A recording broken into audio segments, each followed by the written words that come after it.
So here's a question. Why does it feel like Democrats and Republicans seem to, well, hate each other so much more than they actually disagree on policy? Right.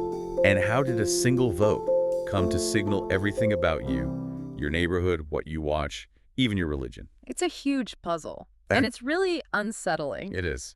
So today we're doing a deep dive into Lilliana Mason's book, Uncivil Agreement, to try and pull out the essential insights on how our politics became so much about our identity. A really foundational text for understanding this moment. Okay, so let's just jump right in. The first insight sort of explains the whole shift, right? It does. Mason's argument is that politics isn't primarily about issues anymore, like tax rates or specific healthcare bills. It's become about identity. It's fundamentally about identity. The best way to think about it is through social identity theory. Okay. Partisanship now works a lot like being a fan of a sports team. That deep, instinctual us versus them feeling kicks in. So the policy details almost don't matter as much. They become secondary. Your loyalty is to the team, to the group, and any attack on a policy feels like an attack on you, on your group. But hold on, I mean, policy still drives some of this, doesn't it? It can't all be just vibes. Oh, of course, policy matters. But the key insight here is about what comes first. When group loyalty is primary, facts and arguments often just, they bounce off. You're not just trying to change an opinion on a bill. You're threatening their sense of self, their community. That's a much harder wall to break through. Okay, so if the conflict is about identity, how did these groups get so powerful, so all-encompassing? And that leads right into the second big insight, which Mason calls social sorting. Social sorting. Yeah, I mean, if you look back a few decades, our identities were more jumbled. They were cross-cutting. What does that mean, cross-cutting? Well, you could have a conservative Democrat, for instance, a union worker who was also very religious, or you'd have liberal Republicans. The classic Rockefeller Republican, right? Yeah, exactly. Those conflicting loyalties, they acted as sort of a safety valve for democracy. You might disagree with someone on one thing, but agree on another. But that's changed. It has.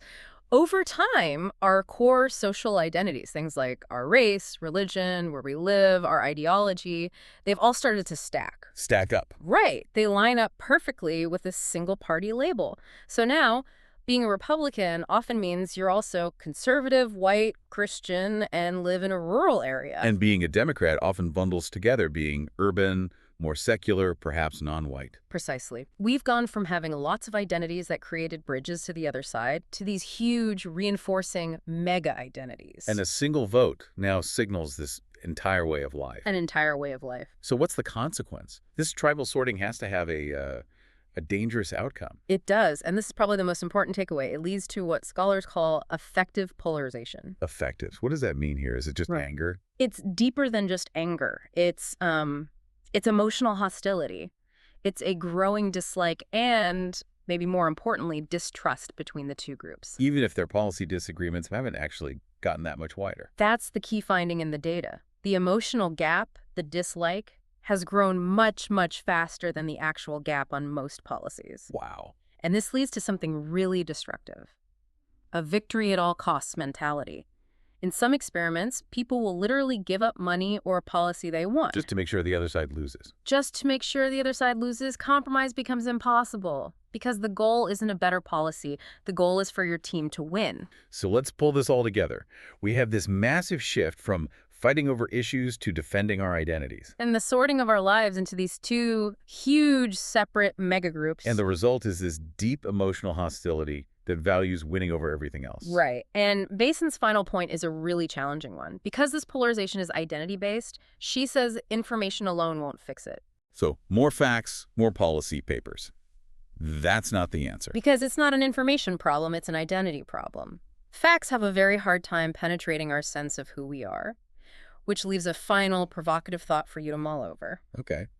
If facts and better arguments aren't enough to break down these walls, what is? What kinds of things, maybe electoral reforms or just more opportunities for cross-partisan contact, might actually be necessary to cool down this conflict?